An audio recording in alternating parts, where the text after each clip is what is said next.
নমস্কার। আজকে কুম্ভ রাশিকে নিয়ে বলবো।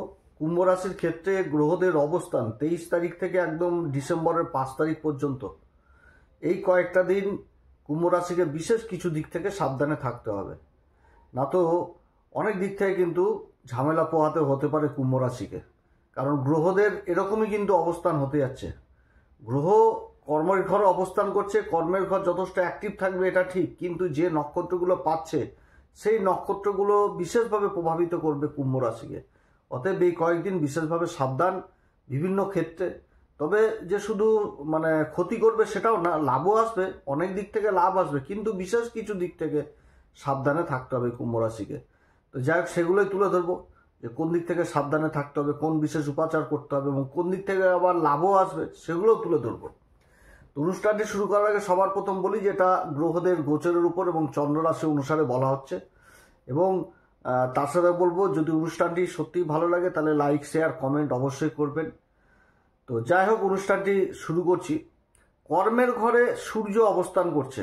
সূর্য 19 তারিখ থেকে চলে এসছে হচ্ছে অনুরাধা নক্ষত্রে, শনির নক্ষত্রে, এবং মঙ্গল 20 তারিখ থেকে অবস্থান করছে হচ্ছে জ্যেষ্ঠা নক্ষত্রে, বুধের নক্ষত্রে, এবং বুধ 21 তারিখে বিশাখা নক্ষত্রে বক্রি হচ্ছে, এবং 24 তারিখে বুধ আবার ব্যাংকে পিছনে চলে আসবে, সেটা হচ্ছে তুলা রাশিতে চলে আসবে, ভাগ্যের ঘরে চলে আসবে।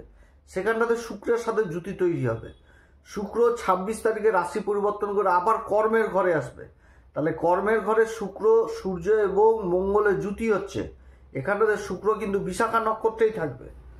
এবং 26 তারিখে যখনই শুক্র চলে আসবে তাহলে ভাগ্যের ঘরে বক্রি অবস্থায় থেকে যাচ্ছে হচ্ছে বুধ, এবং তার সাথে 23শে নভেম্বর এই রাহু কিন্তু রাশির উপর নক্ষত্র পরিবর্তন করে ফেলছে, নিজের নক্ষত্র শতবিশাতে অবস্থান করবে। তো শতবিশা নক্ষত্রে অবস্থান, রাহু নিজের নক্ষত্রে অবস্থান, রাশির উপর অবস্থান করছে। তো গ্রহ যখন নিজের নক্ষত্রে অবস্থান করে তখন কি হয়, এমনি বলবান হয়ে যায়। এবার রাহু যে রাশিতে অবস্থান করছে সেটা শনির রাশিতে অবস্থান করছে, কারক গ্রহ।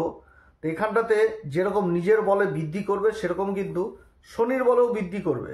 এবং দেবগুরু বৃহস্পতি এই সময়কালে কিন্তু ষষ্ঠ ঘরে অবস্থান করছে। ষষ্ঠ ঘরে অবস্থান করছে উচ্চ অবস্থায় বক্রি হয়ে, এবং তার প্রভাব কিন্তু থাকছে হচ্ছে এই কর্মের ঘরে, সেরকম দ্বাদশ ঘরে, সেরকম কিন্তু শনির উপরও দৃষ্টি থাকছে। তো উচ্চ অবস্থায় এই অবস্থান, আর রাহুর যে অবস্থান, নক্ষত্র অবস্থান, এই অবস্থান, এবং কর্মের ঘরে সূর্য আর মঙ্গলের যে অবস্থান হতে যাচ্ছে, এটা কিন্তু একটা ভালো সংকেত দিচ্ছে না এই সময়কালে। কারণ সূর্য অবস্থান করছে অনুরাধা নক্ষত্রে, ডিসেম্বরের 3 তারিখ পর্যন্ত অনুরাধা নক্ষত্রে থাকবে। এবং এই নক্ষত্র শনির নক্ষত্র, অর্থাৎ শনির নক্ষত্রে এই যে সূর্যের অবস্থান, এটা কি হচ্ছে যে পিতা পুত্রের নক্ষত্রে অবস্থান করছে, সেটা আবার কর্মের ঘরে। তো কুম্ভ রাশির ক্ষেত্রে সূর্য হচ্ছে কি সপ্তমপতি সূর্য, তাহলে সপ্তম ঘরে কেতু অবস্থান করছে, রাশির উপর রাহু অবস্থান করছে, আর সূর্য কর্মের ঘরে অবস্থান করছে শনির নক্ষত্রে। এবং শনি আবার 28 তারিখে আবার মার্গী হয়ে যাচ্ছে পূর্বা ভাদ্রপদ নক্ষত্রে। তো শনির অবস্থানে, শনির নক্ষত্রে সূর্যের যে অবস্থান, এটাতে কি হবে, ডিস্টেন্স তৈরি করবে, পিতা পুত্রের মধ্যে ডিস্টেন্স তৈরি করবে। এবং এটা কর্মের ঘর, পিতার ঘর, পিতার ঘর। দশম ঘর হচ্ছে পিতার কর্মের ঘর, এবং চতুর্থ ঘর হচ্ছে কি মায়ের ঘর, সুখের ঘর আমাদের। তো এই সময়কালে পিতামাতার উপর, পিতামাতার থেকে একটা ডিস্টেন্স কিন্তু তৈরি হওয়ার প্রবল সম্ভাবনা থাকবে এই কুম্ভ রাশির। অতএব এদিক থেকে সাবধান, নিজেদের সম্পর্কের জায়গাটা বিশেষ করে সাবধান। এবং শনি কিন্তু মার্গী হচ্ছে সেই দ্বিতীয় ঘরে। দ্বিতীয় ঘর কি বাণীর ঘর এবং আত্মীয় স্বজনের ঘর। অর্থাৎ এই সময়কালে আত্মীয় স্বজনদের কাছ থেকেও কিন্তু সাবধান, নিজের মুখের কথাবার্তা এগুলো দিক থেকে সাবধান, না তো একটা অশান্তির পরিবেশ তৈরি হবে। এটা কর্মক্ষেত্রেও হতে পারে, সুখের ঘরেও হতে পারে, এবং আত্মীয় স্বজনদের মধ্যেও কিন্তু হতে পারে, বন্ধু বান্ধবদের মধ্যেও কিন্তু হতে পারে।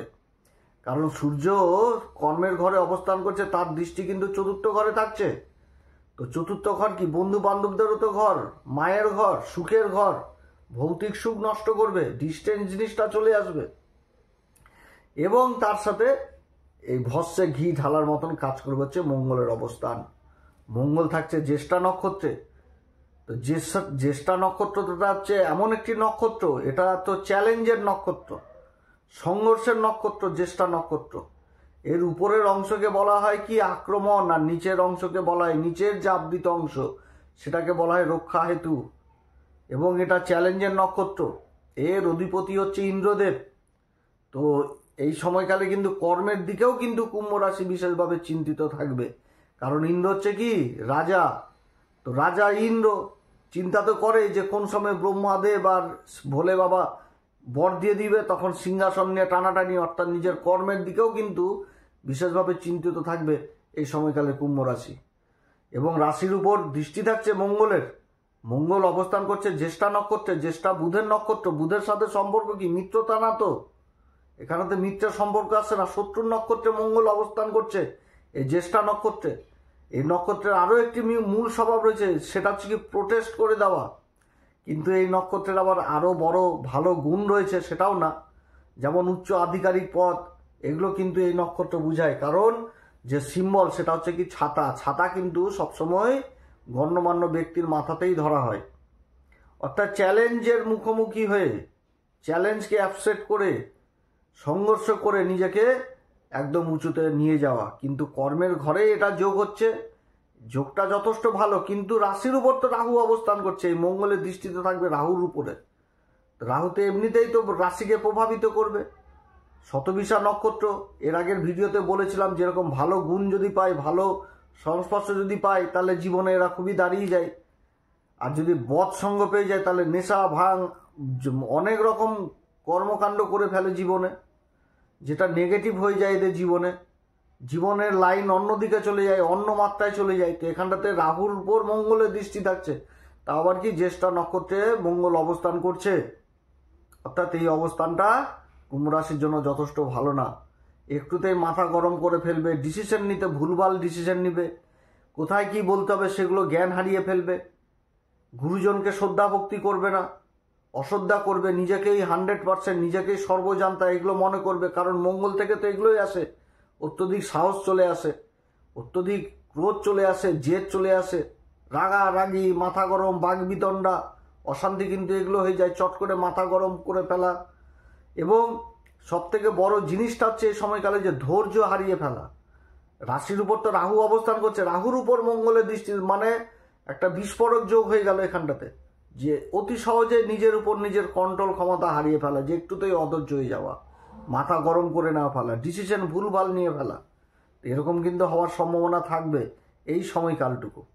অতএব এই সময়কালটুকু যথেষ্ট সচেতনভাবে চোখ কান খোলা রেখে কিন্তু কাজকর্ম করতে হবে।